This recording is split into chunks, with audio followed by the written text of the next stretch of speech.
प्रिय विद्यार्थियों, हम आरोह से प्रथम जो पाठ है वो कंप्लीट कर चुके हैं। उसके क्वेश्चंस भी आप में से कुछ विद्यार्थियों ने लिख लिए होंगे, कुछ ने अभी तक नहीं लिखे हैं, कुछ मेरे पास भेज भी चुके हैं और कुछ ने बहुत अच्छा कार्य किया है। बाकी विद्यार्थी भी अपना कार्य कंप्लीट करें और मेरे पास भेजें, और साथ में गौर करें कि आप लोग मेरे पास स्कूल में भी चेक करवाने आ सकते हैं अपनी नोटबुक। हाँ, ये ध्यान रखेंगे कि जब स्कूल में आएँ तो अपनी नोटबुक पर अच्छा सा कवर जो है अवश्य पेस्ट करके आएँ, कवर करके लाएँ और साथ में उसका इंडेक्स जो है कंप्लीट करके आएँ। हम अव्यक्ति और माध्यम शुरू करने जा रहे हैं। आपको जानकारी है कि हमारी एक कॉमन पुस्तक है 11th और 12th के लिए, अव्यक्ति और माध्यम। उसमें कुछ अध्याय 11th के लिए, कुछ अध्याय 12th के लिए हैं। तो 12th का जो प्रथम अध्याय है वो है विभिन्न माध्यमों के लिए लेखन। बड़ा अध्याय है, आप ध्यानपूर्वक इसको पढ़ते चलेंगे। रघुवीर साहे जी हिंदी के प्रमुख कवि और पत्रकार हैं। इन्होंने लिखा, खबर लिखना बहुत ही रचनात्मक काम हो सकता है, उतना ही रचनात्मक जितना कविता लिखना। दोनों का उद्देश्य मनुष्य को और समाज को ताकत पहुंचाना है। खबर में लेखक तथ्यों को बदल नहीं सकता, पर दो या दो से अधिक तथ्यों के मेल से असलियत खोल सकता है। ये देखिए आपके सामने जनसंचार के कुछ सोर्सेज दिखा रखे हैं। न्यूज़पेपर है, टेलीविज़न है, रेडियो है और कंप्यूटर है। इस पाठ में आप क्या पढ़ने जा रहे हैं? प्रमुख जनसंचार माध्यम प्रिंट, टीवी, रेडियो और इंटरनेट। जनसंचार के विभिन्न माध्यमों की खूबियाँ और खामियाँ। खूबियाँ और खामियाँ का मतलब है अच्छाइयाँ और बुराइयाँ, अर्थात नेगेटिव्स और पॉजिटिव्स। प्रिंट माध्यम, मुद्रित माध्यम में लेखन के लिए ध्यान रखने योग्य बातें। रेडियो है, रेडियो समाचार की संरचना कैसे है और बुनियादी उसकी बातें। टेलीविज़न, टीवी खबरों के विभिन्न चरण हैं। रेडियो और टेलीविज़न समाचार की भाषा शैली है। इंटरनेट की पत्रकारिता, उसका इतिहास और भारत में इंटरनेट पत्रकारिता और हिंदी नेट संसार, ये सब कुछ आप इस अध्याय में पढ़ने जा रहे हैं। एक नज़र में विभिन्न जनसंचार माध्यमों के लिए लेखन के अलग अलग तरीके हैं। अखबार और पत्र पत्रिकाओं में लिखने की अलग शैली है, जबकि रेडियो और टेलीविज़न के लिए लिखना एक अलग कला है। क्योंकि माध्यम अलग अलग हैं, इसलिए उनकी ज़रूरतें भी अलग अलग हैं। विभिन्न माध्यमों के लिए लेखन के अलग अलग तरीक़ों को समझना बहुत ही ज़रूरी है। इन माध्यमों के लेखन के लिए बोलने लिखने के अतिरिक्त पाठकों, श्रोताओं और दर्शकों की ज़रूरत को भी ध्यान में रखा जाता है। ये इस पाठ की मूलभूत आधारभूत जो बातें हैं वो अभी हमने पढ़ी। इसके बाद अगले पेज पर यदि हम चलते हैं तो प्रमुख जनसंचार माध्यम है। इससे पहले आपने जनसंचार पढ़ा था पिछले साल। जनसंचार क्या होता है? जनसंचार, जिसको इंग्लिश में कहते हैं मास कम्युनिकेशन। मास कम्युनिकेशन हमने पढ़ा था, जिसमें क्या होता है, यह समूह संचार का ही एक रूप है। बस फ़र्क है तो सिर्फ इतना कि इसमें समूह संचार को यांत्रिक माध्यमों के ज़रिए किया जाता है। तो फिर ये बन जाता है आपका जनसंचार अर्थात मास कम्युनिकेशन। उम्मीद है कि आप नियमित रूप से अखबार पढ़ते होंगे। इसके अलावा मनोरंजन या समाचार जानने के लिए टीवी भी देखते होंगे और रेडियो भी सुनते होंगे। संभव है कि आप कभी कभार इंटरनेट पर भी समाचार पढ़ते, सुनते या देखते हों। क्या आपने कभी गौर किया है कि जनसंचार के इन सभी प्रमुख माध्यमों में समाचारों के लेखन और प्रस्तुति में क्या अंतर है? कभी ध्यान से किसी शाम या रात को टीवी और रेडियो पर सिर्फ समाचार सुनिए और मौका मिले तो इंटरनेट पर जो है पहुंच करके उन्हीं समाचारों को फिर से आप पढ़िए। अगले दिन सुबह अखबार में ध्यान से पढ़िए। अब बताइए कि इन सभी माध्यमों में पढ़े, सुने या देखे गए समाचारों की लेखन शैली, भाषा और प्रस्तुति में आपको क्या फ़र्क नज़र आया? उनमें कोई विशेष अंतर है भी या नहीं? ये आपको एक ट्राई करनी चाहिए, आपको एक प्रयास करना चाहिए। निश्चय ही इन सभी माध्यमों में समाचारों की लेखन शैली, भाषा और प्रस्तुति में आपको कई अंतर देखने को मिले होंगे।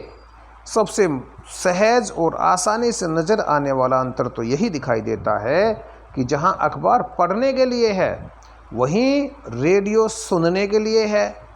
और टीवी देखने के लिए ज़्यादा महत्वपूर्ण है। इंटरनेट पर पढ़ने, सुनने, देखने तीनों की सुविधा उपलब्ध है। जाहिर है कि अखबार छपे हुए शब्दों का माध्यम है, जबकि रेडियो जो है बोले हुए शब्दों का माध्यम है।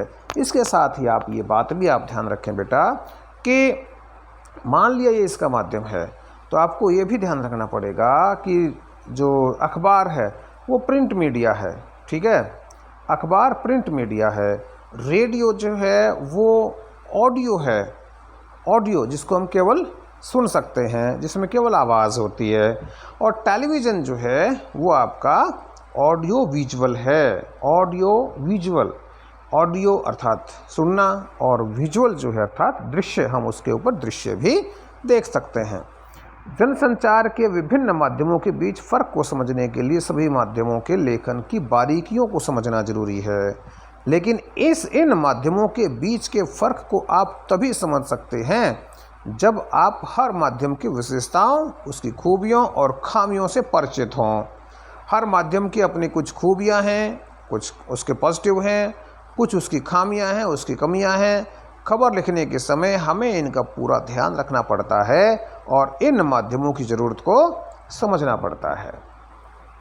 आगे चलते हैं। जनसंचार के विभिन्न माध्यमों की खूबियां और खामियां। अब बेटे खूबियां और खामियां हैं उन माध्यमों की। कौन से माध्यमों की? जो माध्यम अभी हमने ऊपर पढ़े हैं, चाहे वो टीवी है, चाहे रेडियो है, चाहे वो आपका इंटरनेट है, चाहे आपका समाचार पत्र है। उनमें क्या अच्छी बातें हैं, क्या उनमें गलत बातें हैं, क्या पॉजिटिव्स हैं, क्या नेगेटिव्स हैं, वो सारी बातें अब हम यहाँ से पढ़ने वाले हैं।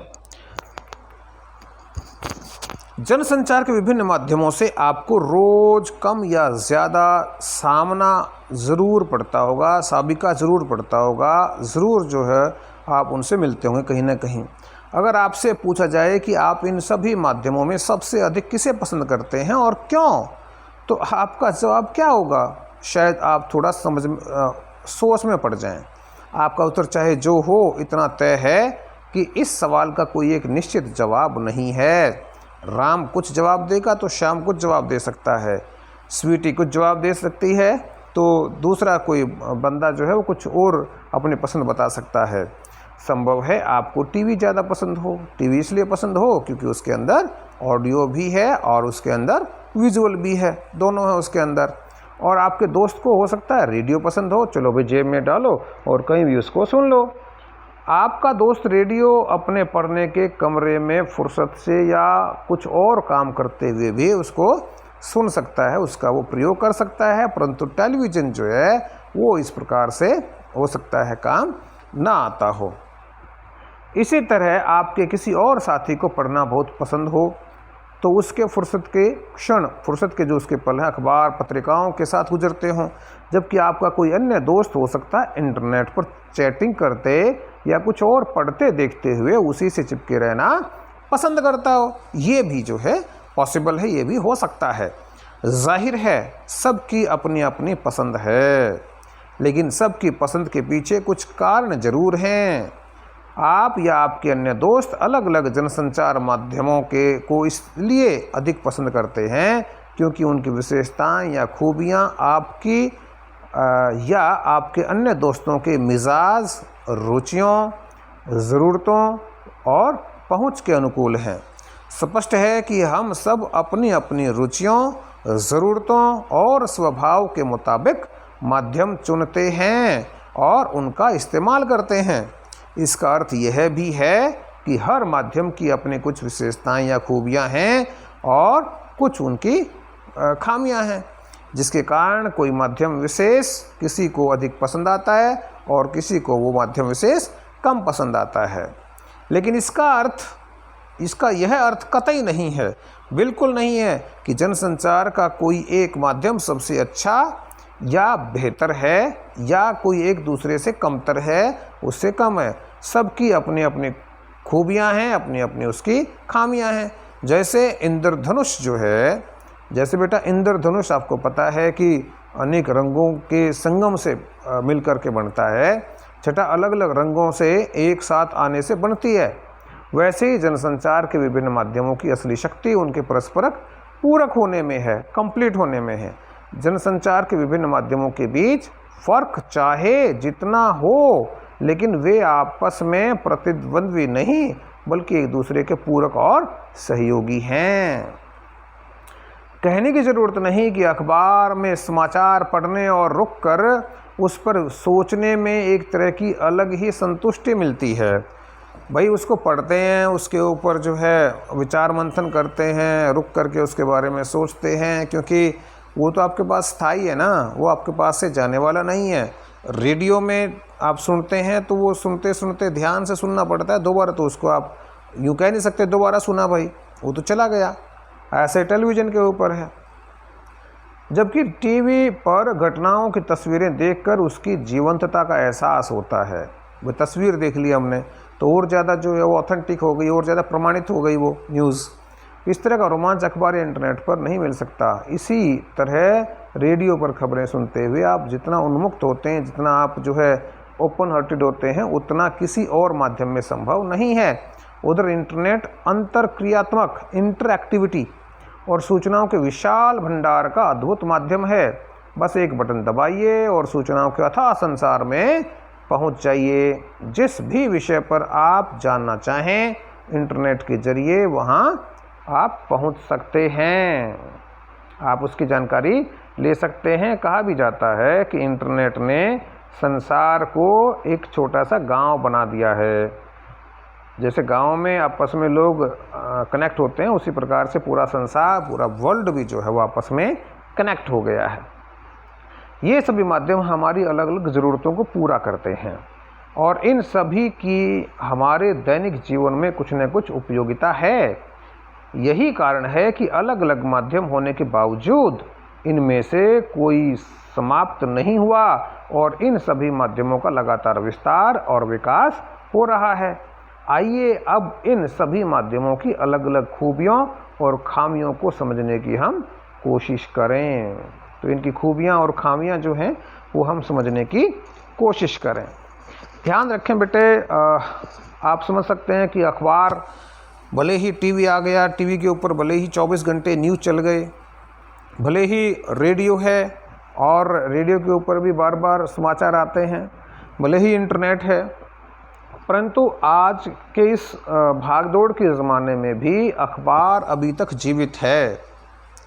और यदि वो जीवित है तो वो अपनी विशेषताओं के कारण जीवित है। प्रिंट माध्यम जिसको आप कह सकते हैं लिखित माध्यम, जो छपता है, जो मुद्रित, आप इसको माध्यम कह सकते हैं। प्रिंट का मतलब होता है मुद्रित, इस प्रकार से लिखा जाएगा मुद्रित, ये मुद्रित माध्यम है।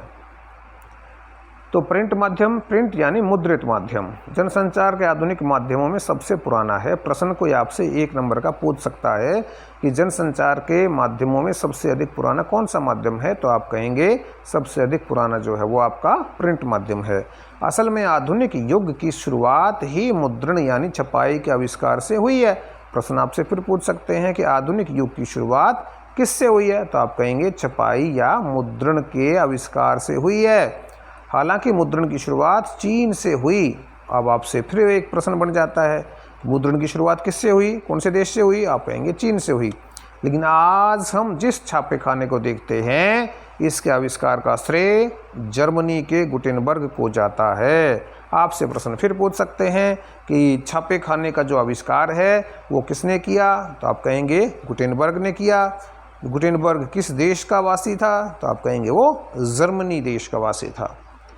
छापाखाने यानी प्रेस के आविष्कार ने दुनिया की तस्वीर बदल दी। किसने दुनिया की तस्वीर बदल दी? छापेखाने या प्रेस के आविष्कार ने बदल दी। यूरोप में पुनर्जागरण रेनेसां ये एक आंदोलन चला कि शुरुआत में छापेखाने की अहम भूमिका थी। तो यूरोप में पुनर्जागरण या रेनेसां की शुरुआत में किसकी अहम भूमिका थी? आप कहेंगे वहाँ छापेखाने की अहम भूमिका थी। भारत में पहला छापाखाना सन 1556 ध्यान रखेंगे बेटा, गोवा में खुला। कहाँ खुला? गोवा में एक प्रश्न और आ गया इसके साथ ही, छोटा सा हमने पैसेज पढ़ा है, क्वेश्चंस एक एक नंबर के बहुत से बन गए हैं। इन क्वेश्चंस को आप अपनी नोटबुक में लिखेंगे बेटा। बड़े क्वेश्चंस मैं आपके पास अवश्य भेजूंगा, पर छोटे क्वेश्चंस जो हैं वो आप अपने आप लिखें ताकि आपको साथ साथ याद हो जाएं। इसी पैसेज से आपके 8-7 क्वेश्चंस बन जाएंगे। तो इसे मिशनरियों ने धर्म प्रचार की पुस्तकें छापने के लिए खोला था। भाई जो छापाखाना भारत में खुला 1556 गोवा में, उसे मिशनरियों ने किसके लिए खोला था? तो आप कहेंगे धर्म प्रचार की पुस्तकें छापने के लिए खोला था। किसने खोला था? आप कहेंगे मिशनरियों ने खोला था। 10 क्वेश्चन हो जाएंगे यहाँ से। तब से अब तक मुद्रण तकनीक में काफ़ी बदलाव आया है और मुद्रित माध्यमों का व्यापक विस्तार हुआ है। खूब अधिक जो है वो मुद्रित माध्यमों का विकास हुआ है, उनका खूब विस्तार हुआ है, लगातार उसमें बढ़ोतरी जो है वो देखी जा रही है।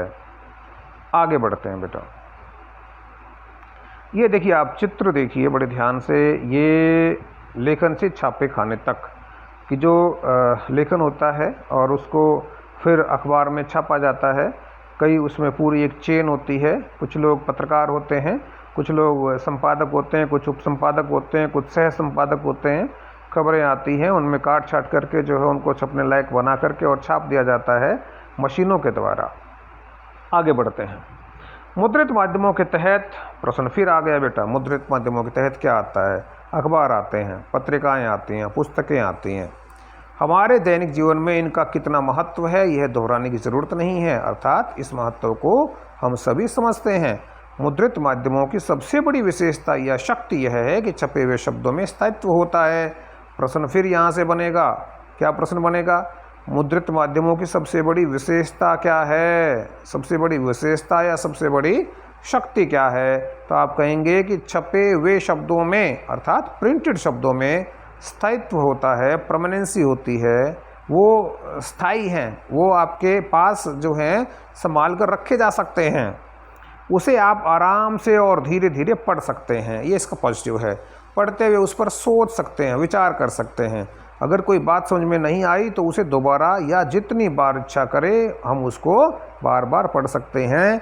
और यदि कोई शब्द जो है समझ में ना आए, उसका मीनिंग समझ में ना आए, हम उसको डिक्शनरी से, शब्दकोश से देख सकते हैं। यही नहीं, अगर आप अखबार या पत्रिका पढ़ रहे हो तो आप अपनी पसंद के अनुसार किसी भी पृष्ठ पर उस पर प्रकाशित किसी भी समाचार या रिपोर्ट से पढ़ने की शुरुआत कर सकते हैं। मीन्स आप चाहते हैं कि मैं तो केवल स्पोर्ट्स की खबर पढूं, तो आप स्पोर्ट्स के पेज से शुरू कर लीजिए। आप चाहते हैं मैं राजनीति से शुरू करूं, तो राजनीति पढ़ लीजिए। आप चाहते हैं अंतर्राष्ट्रीय समाचार पढूं, तो आप उस पेज से शुरू कर लीजिए। तो आप कहीं से भी उसको शुरू कर सकते हैं, ये भी उसका एक पॉजिटिव है। ऐसी कोई बाध्यता नहीं है कि आप अखबार पहले पृष्ठ और पहली खबर से पढ़ना शुरू करें। साथ ही मुद्रित माध्यमों के स्थायित्व का एक लाभ यह भी है कि आप इन्हें लंबे समय तक सुरक्षित रख सकते हैं और उसे संदर्भ की तरह इस्तेमाल कर सकते हैं। लंबे समय तक इसको सुरक्षित रख सकते हैं, जब तक चाहें तब तक अपने पास इसको सुरक्षित रख सकते हैं। मैंने भी अखबार जो है संभाल कर रखा है। जब मेरा गवर्नमेंट जॉब में सिलेक्शन हुआ तो मैंने संभाल कर रखा। इवन मेरे पास जो है, मेरे ख्याल से मेरा 10वीं क्लास का रिजल्ट आया था, तो उसका भी समाचार पत्र जिसमें प्रकाशित हुआ था रिजल्ट, वो है। MA का रिजल्ट भी मेरे पास है, तो वो मैंने अपने पास स्थायी कर लिया, उसको संभाल कर रख लिया। आगे बढ़ते हैं।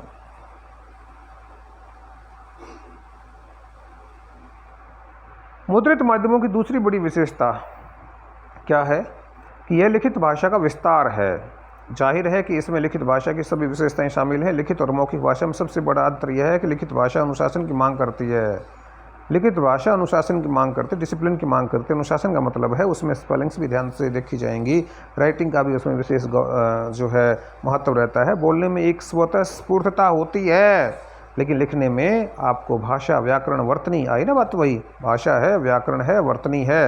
वर्तनी, स्पेलिंग्स, व्याकरण, लैंग्वेज और शब्दों के उपयुक्त इस्तेमाल का ध्यान रखना पड़ता है। इन सब का आपको सही ध्यान रखना पड़ता है लिखते समय। बोलते समय तो गुजारा हो जाता है, पर लिखते समय जो है इनके ऊपर विशेष ध्यान रखा जाता है। ये देखिए आप अखबार की एक झलकी। अखबार जो हैं, जनसत्ता अखबार के शायद ये पेजेस हैं।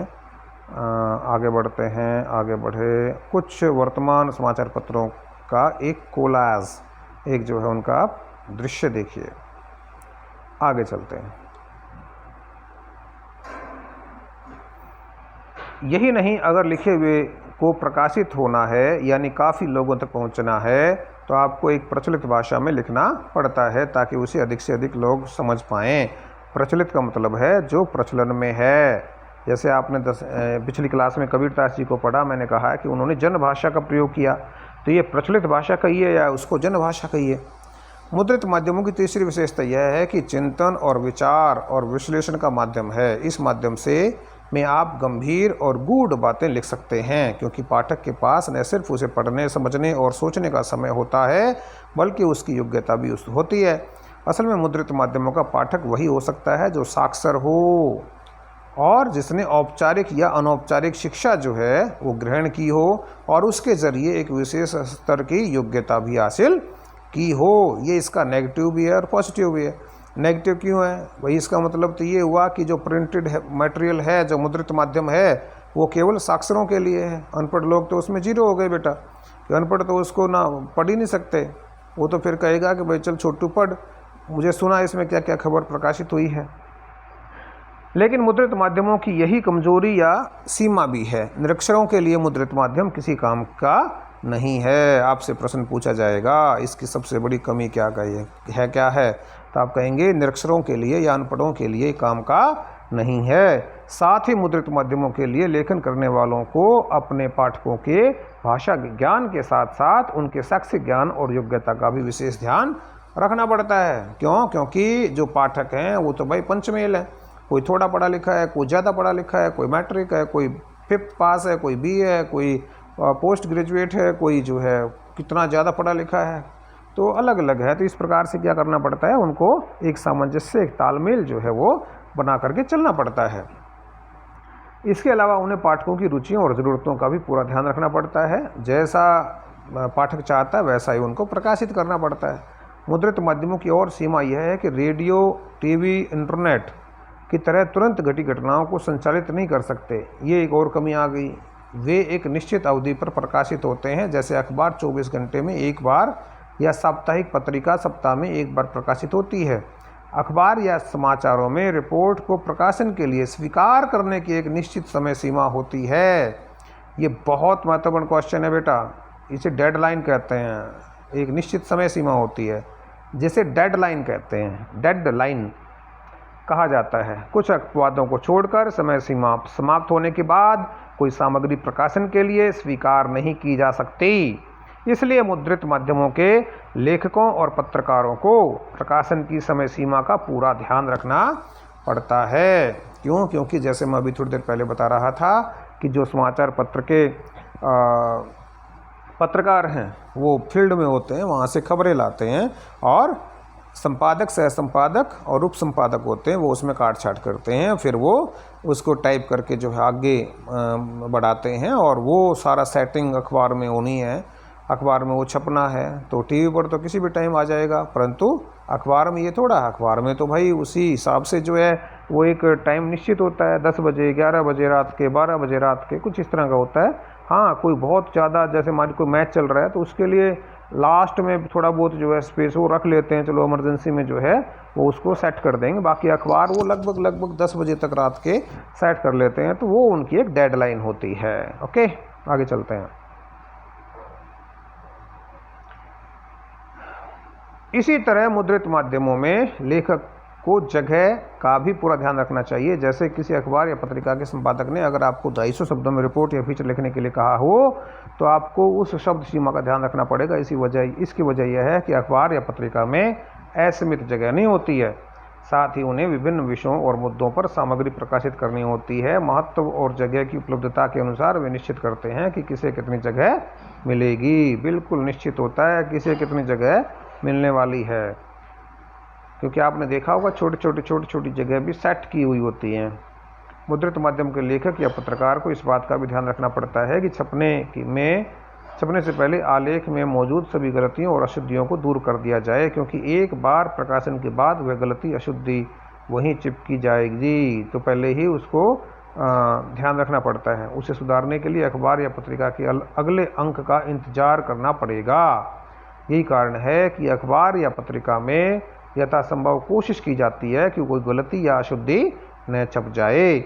इसके लिए अखबार पत्रिकाओं में संपादक के साथ एक पूरी संपादकीय टीम होती है, जिसकी मुख्य जिम्मेदारी प्रकाशन के लिए जा रही सामग्री से गलतियों और अशुद्धियों को हटाकर उसे प्रकाशन के योग्य बनाना है। तो पूरी टीम का ये कार्य है। तो गलतियों को, अशुद्धियों को हटा करके और उसको प्रकाशन की योग्य बनाती है संपादकीय टीम। ये आपसे पूछा जा सकता है। आज हम इसको ये और देख लेते हैं, फिर रेडियो को कल करेंगे बेटे। मुद्रित माध्यमों से लेखन के लिए ध्यान रखने योग्य बातें, प्रश्न आपसे कोई पूछ सकता है। सबसे पहला पॉइंट क्या है? सबसे पहला पॉइंट इसने लिखा कि लेखन में भाषा, व्याकरण, वर्तनी और शैली का ध्यान रखना जरूरी है। प्रचलित भाषा के प्रयोग पर जोर रहता है। समय सीमा और आवंटित जगह के आवंटित जो बटी हुई है, जो मिली है आपको, अनुशासन का पालन करना हर हाल में ज़रूरी है।